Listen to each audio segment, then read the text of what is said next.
Hi friends, welcome back to my channel. ನಾವು ಇವತ್ತು ಮಾಡಿ ತೋರಿಸ್ತಾ ಇದ್ದೀವಿ ಎಗ್ ದಮ್ ಬಿರಿಯಾನಿನ. ಸೊ ಈ ರೀತಿಯಾಗಿರ್ತಕ್ಕಂಥ ಎಗ್ ಬಿರಿಯಾನಿನ ನೀವೇನಾದರೂ ಒಂದು ಸಲ ಮಾಡಿದರೆ ಖಂಡಿತ ಇದನ್ನು ಮನೆಯವರೆಲ್ಲರೂ ತುಂಬಾ ಇಷ್ಟಪಟ್ಟು ತಿಂತಾರೆ. ನೀವು ನಾರ್ಮಲಿ ಎಗ್ ಬಿರಿಯಾನಿನ ಮಾಡಿರ್ತೀರ. ಸೊ ಈ ರೀತಿ ನೀವೇನಾದರೂ ಒಂದು ಸಾರಿ ಎಗ್ ಬಿರಿಯಾನಿ ಏನಾದರೂ ಮಾಡಿದರೆ ಖಂಡಿತ ಮನೆ ಮಂದಿ ಎಲ್ಲರೂ ತುಂಬಾ ಇಷ್ಟಪಟ್ಟು ಈ ಒಂದು ಎಗ್ ಬಿರಿಯಾನಿನ ಸವಿತಾರೆ. ಮತ್ತೆ ಪದೇ ಪದೇ ಇದೇ ರೀತಿಯ ಎಗ್ ಬಿರಿಯಾನಿನ ಬೇಕು ಅಂತ ಕೇಳ್ತಾರೆ. ಅಷ್ಟೊಂದು ಚೆನ್ನಾಗಿ ಅಷ್ಟೊಂದು ರುಚಿಕರವಾಗಿ ಬರುತ್ತೆ ಈ ಒಂದು ಎಗ್ ಬಿರಿಯಾನಿ. ನೀವು ಕೂಡ ಈ ರೀತಿಯಾಗಿರ್ತಕ್ಕಂಥ ಎಗ್ ಬಿರಿಯಾನಿ ಮಾಡಬೇಕಾದ್ರೆ ಸೊ ಬನ್ನಿ ಯಾವ ರೀತಿ ಮಾಡೋದು ಇದನ್ನಂತ ನೋಡ್ಕೊಂಬರೋಣ. ಮೊದಲಿಗೆ ನಾವು ಪೇಸ್ಟ್ನ ಮಾಡ್ಕೊಬೇಕಾಗುತ್ತೆ. ಅದಕ್ಕೆ ಒಂದು ಸ್ವಲ್ಪ ಜಿಂಜರ್ನ ತೊಗೊಂಡಿದ್ದೀವಿ. ಆ ಜಿಂಜರ್ ಎಷ್ಟಿರುತ್ತೋ ಅದರ 2ರಷ್ಟು ಗಾರ್ಲಿಕ್ನ ತೊಗೊಂಡಿದ್ದೀವಿ. ಒಂದು 7ರಿಂದ 8 ಹಸಿಮೆಣಸಿನಕಾಯಿ, 1 ಬೌಲ್ನಷ್ಟು ಕೊತ್ತಂಬರಿ ಸೊಪ್ಪನ್ನು ನಾವಿಲ್ಲಿ ತೊಗೊಂಡಿದ್ದೀವಿ. ಅದಷ್ಟನ್ನು ನಾವು ನುಣ್ಣಗೆ ಮಿಕ್ಸಿಗೆ ಹಾಕ್ಕೊಂಡು ಬರೋಣ. ಅದಕ್ಕೆ ಆ ಸೈಡ್ಗೆ ಮತ್ತೆ ಇನ್ನೊಂದು ಪಾತ್ರೆನ ಇಟ್ಕೊಂಡಿದ್ದೀವಿ. ಈ ಒಂದು ಪಾತ್ರೆಗೆ ನಾವು ಎಣ್ಣೆನ ಸೇರಿಸಿದ್ದೀವಿ. ಎಣ್ಣೆ ಒಂದು ಸ್ವಲ್ಪ ಜಾಸ್ತಿನೇ ಸೇರಿಸಿದ್ದೀವಿ. ಯಾಕೆ ಅಂದರೆ ನಾವಿಲ್ಲಿ ಈರುಳ್ಳಿನ ಬ್ರೌನ್ ಆನಿಯನ್ ಆಗಿ ಮಾಡ್ಕೊತಾ ಇದ್ದೀವಿ.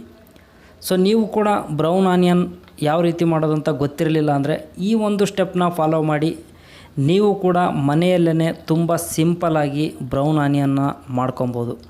ಸೊ ನೋಡ್ಬೋದು ಈ ರೀತಿ ಸುಮಾರು 1-2ರಿಂದ 3 ನಿಮಿಷ ಫ್ರೈ ಮಾಡಿದರೆ ನಿಮಗೆ ಬ್ರೌನ್ ಆನಿಯನ್ನು ರೆಡಿ ಆಗುತ್ತೆ. ಒಂದು ಸೈಡ್ಗೆ ಎತ್ತಿಟ್ಟರಾಯಿತು, ಆರಾಮಾಗಿ ಮಿಕ್ಕಿರೋ ಎಣ್ಣೆ ಎಲ್ಲ ಸೈಡ್ಗೆ ಹೋಗಿಬಿಡುತ್ತೆ. ಸೊ ನಾವು ಬ್ರೌನ್ ಆನಿಯನ್ ಮಾಡ್ಕೊಂಡಾಯಿತು. ಇವಾಗ ಇನ್ನೊಂದು ಪಾತ್ರೆನ ಇಟ್ಕೊಂಡಿದ್ದೀವಿ. ಅದಕ್ಕೆ ಒಂದು ಸ್ವಲ್ಪ ಏಲಕ್ಕಿ, ಒಂದು ಸ್ವಲ್ಪ ಮೆಣಸನ್ನು ಸೇರಿಸಿದ್ದೀವಿ. ನೀವು ಬೇಕಿದ್ದರೆ ಚಕ್ಕೆ, ಲವಂಗ ಈ ಎಲ್ಲನೂ ಸೇರಿಸ್ಕೊಬೋದು. ಸೊ ಈ ಕಡೆ ನಾವು ರೈಸ್ನ ಕುದಿಸ್ಕೊಬೇಕು. ಅದಕ್ಕೆ ನಾವು ಇಲ್ಲಿ ಬಾಸುಮತಿ ರೈಸ್ನ ನೆನೆ ಇಟ್ಟಿದ್ದೀವಿ. ಸುಮಾರು ನಾವು 2 ಗ್ಲಾಸ್ನಷ್ಟು ಇಲ್ಲಿ ಬಾಸುಮತಿ ರೈಸ್ನ ತೊಗೊಂಡಿದ್ದೀವಿ. ಸೊ ಈ ಕಡೆ ನೋಡ್ಬೋದು ಇವಾಗ ನೀರು ಚೆನ್ನಾಗಿ ಕುದೀತಾ ಇದೆ. ಇದಕ್ಕೆ ನಾವು ಒಂದು 2 ಟೀ ಸ್ಪೂನ್ನಷ್ಟು ಎಣ್ಣೆನ ಸೇರಿಸ್ಕೊಳ್ಳೋಣ. ಈ ರೀತಿ ಎಣ್ಣೆ ಸೇರಿಸ್ಕೊಳ್ಳೋದ್ರಿಂದ ನಮಗೆ ರೈಸು ತುಂಬ ಬಿಡಿಯಾಗಿ ಬರುತ್ತೆ. ಸೊ ನೋಡ್ಬೋದು ಇವಾಗ 1/2 ಅವರ್ವರೆಗೂ ನಾವು ರೈಸನ್ನು ನೆನೆ ಇಟ್ಟಿದ್ವಿ. ಆ ನೆನೆ ಇಟ್ಟಿರ್ತಕ್ಕಂಥ ರೈಸ್ನ ಈ ಕುದೀತಾ ಇರ್ತಕ್ಕಂಥ ನೀರಿಗೆ ಸೇರಿಸಿದ್ದೀವಿ. ಸೊ ಈ ರೀತಿ ಸೇರಿಸ್ಬಿಟ್ಟು ನಾವು ಸುಮಾರು ಒಂದು 70ರಿಂದ 80% ನಾವು ಕುದಿಸ್ಕೊಬೇಕಿಲ್ಲಿ. ಫುಲ್ 100% ಕುದಿಸ್ಕೊಬಾರ್ದು. ಒಂದು 75% ಕುದಿಸ್ಕೊಂಡ್ರೆ ಸಾಕು, ನಮಗೆ ಈ ದಮ್ ಬಿರಿಯಾನಿ ಮಾಡೋದಕ್ಕೆ ರೈಸು ರೆಡಿ ಆಗುತ್ತೆ. ಸೊ ಈ ಕಡೆ ನೋಡ್ಬೋದು ನಾವು ಮೊದಲಿಗೆ ತೋರಿಸಿದ್ವಲ್ಲ ಆ ಎಲ್ಲ ಐಟಮ್ಸ್ನ ನಾವು ಮಿಕ್ಸಿಗೆ ಹಾಕ್ಕೊಂಡ್ಬಂದಿದ್ವಿ. ಇಲ್ಲಿ ಎಣ್ಣೆನ ಕಾಯಕ್ಕಿಟ್ಟಿದ್ವಿ. ಎಣ್ಣೆ ಕಾಯ್ದ ಮೇಲೆ ನಾವು ಏನು ರುಬ್ಕೊಂಡ್ಬಂದಿದ್ವಿ ಆ ಒಂದು ಮಸಾಲೆನ ಇದಕ್ಕೆ ಸೇರಿಸಿದ್ವಿ. ನಿಮಗೆ ಹಸಿಮೆಣಸಿನ್ಕಾಯಿ ಬೇಡ ಅಂದರೆ ಅಚ್ಕಾರದ ಪುಡಿ ಕೂಡ ಇಲ್ಲಿ ಆ್ಯಡ್ ಮಾಡ್ಬೋದು. ಹಸಿಮೆಣಸಿನ್ಕಾಯಿನ ಸ್ಕಿಪ್ ಮಾಡಿಬಿಟ್ಟು ಆವಾಗ ಕಲರ್ಫುಲ್ಲಾಗಿ ಬರುತ್ತೆ, ತುಂಬ ರುಚಿಯಾಗಿ ಬರುತ್ತೆ. ಇದೊಂಥರ ರುಚಿ ಬೇರೆಯೇ ಬರುತ್ತೆ. ಹಸಿಮೆಣಸಿನ್ಕಾಯಿದು ಅದೊಂದು ರೀತಿಯಲ್ಲಿ ರುಚಿ ಬೇರೆಯೇ ಬರುತ್ತೆ. ಸೊ ಇವಾಗ ಒಂದು ಸ್ವಲ್ಪ ಮಸಾಲೆ ಫ್ರೈ ಆದಮೇಲೆ ನಾವು ಇದಕ್ಕೆ ಒಂದು ಅರ್ಧ ಟೀ ಸ್ಪೂನ್ನಷ್ಟು ಅರಿಶಿನ ಪುಡಿ, ಒಂದು ಅರ್ಧ ಟೀ ಸ್ಪೂನ್ನಷ್ಟು ಧನಿಯಾ ಪುಡಿ, ಒಂದು ಅರ್ಧ ಟೀ ಸ್ಪೂನ್ನಷ್ಟು ಅಚ್ಚಕಾರದ ಪುಡಿ, ಆಮೇಲೆ ಒಂದು ಅರ್ಧ ಟೀ ಸ್ಪೂನ್ನಷ್ಟು ಗರಂ ಮಸಾಲೆನ ನಾವಿಲ್ಲಿ ಸೇರಿಸ್ಕೊಂಡಿದ್ದೀವಿ. ನೀವು ಬೇಕಿದ್ದರೆ ಬಿರಿಯಾನಿ ಮಸಾಲೆ, ಚಿಕನ್ ಮಸಾಲೆ ಯಾವ್ದು ಬೇಕಾದರೂ ಮಸಾಲೆನ ಇದಕ್ಕೆ ಸೇರಿಸ್ಕೊಬೋದು. ಸೊ ನೋಡ್ಬೋದು ಈ ಎಲ್ಲ ಮಸಾಲೆನ ಸೇರಿಸಾದ್ಮೇಲೆ ಚೆನ್ನಾಗಿ ನಾವು ಇದನ್ನು ಫ್ರೈ ಮಾಡ್ಕೊಳ್ಳೋಣ. ಎಷ್ಟೊತ್ತು ಇದನ್ನು ಫ್ರೈ ಮಾಡ್ಕೊಬೇಕಂದ್ರೆ ಎಣ್ಣೆನ ಇದರೊಳಗಡೆ ಬಿಡಬೇಕು. ನೋಡ್ಬೋದು ನೀವು ಇವಾಗ ಎಣ್ಣೆ ಎಲ್ಲ ಸೈಡ್ಗೆ ಬಿಡ್ತಾ ಇದೆ. ಸೊ ಇಷ್ಟೊಂದು ಪ್ರಮಾಣದಲ್ಲಿ ನಾವು ಫ್ರೈ ಮಾಡ್ಕೊಂಡಾದ್ಮೇಲೆ ನಾವಿಲ್ಲಿ ಒಂದು 4 ಮೊಟ್ಟೆನ ತೊಗೊಂಡಿದ್ವಿ.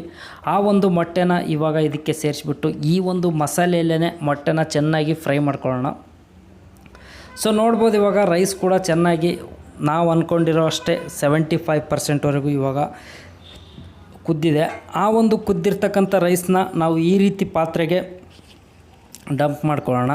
ಸೊ ಈ ರೀತಿ ಸೇರಿಸ್ಕೊಳ್ಳೋದ್ರಿಂದ ಅದರಲ್ಲಿರ್ತಕ್ಕಂಥ ಪ್ರತಿಯೊಂದು ನೀರನ್ನು ನಾವು ಸಪ್ರೇಟ್ ಮಾಡಬೇಕಾಗುತ್ತೆ. ಆವಾಗಲೇ ಬಿಡಿಯಾಗಿ ಈ ಒಂದು ಬಾಸುಮತಿ ರೈಸು ನಿಮಗೆ ಒಂದೂ ಕಟ್ಟಾಗದೆ ತುಂಬಾ ಬಿಡಿಯಾಗಿ ನೋಡ್ಬೋದು ನೀವು ಈ ರೀತಿಯಾಗಿ ಬರುತ್ತೆ. ಸೊ ಇವಾಗ ಈ ಕಡೆ ಚೆನ್ನಾಗಿ ಮಸಾಲೆ ಎಲ್ಲ ಫ್ರೈ ಆಗಿದೆ. ನೋಡ್ಬೋದು ನೀವು ಎಣ್ಣೆ ಎಲ್ಲ ಸೈಡ್ಗೆ ಬಿಡ್ತಾ ಇದೆ. ಸೊ ಈ ರೀತಿ ಎಣ್ಣೆ ಸಪ್ರೇಟ್ ಆಗಬೇಕಾದ್ರೆ ನಾವಿದನ್ನು ಚೆನ್ನಾಗಿ ಎಲ್ಲ ಕಡೆಯೂ ಫುಲ್ಲು ಪ್ಲೇಸ್ ಎಲ್ಲೂ ಗ್ಯಾಪ್ ಬಿಡದೆ ರೀತಿ ಚೆನ್ನಾಗಿ ಇದನ್ನು ಸಪ್ರೇಟಾಗಿ ಮಾಡ್ಕೊಳ್ಳೋಣ. ಸೊ ಈ ರೀತಿ ಮಾಡ್ಕೊಂಡಾದ್ಮೇಲೆ ನಾವಿದಕ್ಕೆ ನಾವೇನು ಬ್ರೌನ್ ಆನಿಯನ್ನ ಮಾಡಿಟ್ಟಿದ್ವಿ ಆ ಒಂದು ಬ್ರೌನ್ ಆನಿಯನ್ನ ಇವಾಗ ಇದಕ್ಕೆ ಸೇರಿಸ್ಕೊಳ್ಳೋಣ. ನೀವು ಸ್ಟಾರ್ಟಿಂಗಲ್ಲೇ ಈ ಒಂದು ಆನಿಯನ್ನ ಸೇರಿಸ್ಕೊಂಡು ಮಾಡೋದಕ್ಕೂ ಅಥವಾ ಈ ರೀತಿ ಬ್ರೌನ್ ಆನಿಯನ್ ಮಾಡ್ಕೊಂಡು ಸೇರಿಸ್ಕೊಳ್ಳೋದಕ್ಕೂ ತುಂಬ ಅಂದರೆ ತುಂಬ ವ್ಯತ್ಯಾಸ ಇರುತ್ತೆ. ನೀವು ಒಂದು ಸತಿ ಈ ರೀತಿ ಬ್ರೌನ್ ಆನಿಯನ್ನ ಮಾಡ್ಕೊಂಬಿಟ್ಟು ಇದಕ್ಕೆ ಸೇರಿಸ್ಕೊಳ್ಳಿ. ಆವಾಗ ಆ ರೈಸ್ ತಿನ್ನಬೇಕಾದ್ರೆ ಈ ಒಂದು ಆನಿಯನ್ ಏನಾದರೂ ನಿಮಗೆ ಬಂದರೆ ತುಂಬ ಅಂದರೆ ತುಂಬ ರುಚಿಯಾಗಿ ಬರುತ್ತೆ. ಸೊ ಇವಾಗ ನಾವು ಏನು ಕುದಿಸ್ಕೊಂಡು ಇಟ್ಕೊಂಡಿದ್ದೀವಿ 75% ರೈಸು, ಅದನ್ನು ಇದಕ್ಕೆ ಸೇರಿಸ್ಕೊತಾ ಇದ್ದೀವಿ. ನಾವಿಷ್ಟು ಕುದಿಸ್ಕೊಂಡ್ರೆ ಸಾಕು, ಆಮೇಲೆ ನಾವು ದಮ್ ಹಾಕಬೇಕಾಗುತ್ತೆ. ಅದಕ್ಕೇ ಇದನ್ನು ದಮ್ ಬಿರಿಯಾನಿ ಅಂತ ಅನ್ನೋದು. ಸೊ ಇವಾಗ ಇನ್ನೊಂದು ಸ್ವಲ್ಪ ನಾವು ಈರುಳ್ಳಿನ ಅಂದರೆ ಬ್ರೌನ್ ಆನಿಯನ್ನ ತೆಗೆದಿಟ್ಕೊಂಡಿದ್ದೀವಿ. ಆ ಒಂದು ಬ್ರೌನ್ ಆನಿಯನ್ನ ಈ ಮೇಲ್ಗಡೆ ಸೇರಿಸಿದ್ದೀವಿ. ಆಮೇಲೆ ಒಂದು ಸ್ವಲ್ಪ ಕೊತ್ತಂಬರಿ ಸೊಪ್ಪನ್ನು ಇಲ್ಲಿ ಸೇರಿಸಿದ್ದೀವಿ. ಆಮೇಲೆ ನಾವಿಲ್ಲಿ 1-2 ಟೀ ಸ್ಪೂನ್ನಷ್ಟು ಇದಕ್ಕೆ ಗೀನ ಸೇರಿಸ್ತಾ ಇದ್ದೀವಿ. ಸೊ 1-2 ಟೀ ಸ್ಪೂನ್ನಷ್ಟು ಇಲ್ಲಿ ಗೀನ ಸೇರಿಸಿದ್ದೀವಿ. ಆಮೇಲೆ ನಾವಿಲ್ಲಿ ಒಂದು ಸ್ವಲ್ಪ ಯೆಲ್ಲೋ ಫುಡ್ ಕಲರ್ನ ಆ್ಯಡ್ ಮಾಡಿದ್ದೀವಿ. ನಿಮಗೆ ಬೇಕಿದ್ದರೆ ಹಾಕ್ಕೊಳ್ಳಿ, ಇಲ್ಲಾಂದರೆ ಸ್ಕಿಪ್ ಮಾಡ್ಬೋದು. ಸೊ ಈ ರೀತಿ ಎಲ್ಲನೂ ಸೇರಿಸಾದ್ಮೇಲೆ ನಾವು ಇದಕ್ಕೆ ದಮ್ ಹಾಕಬೇಕು.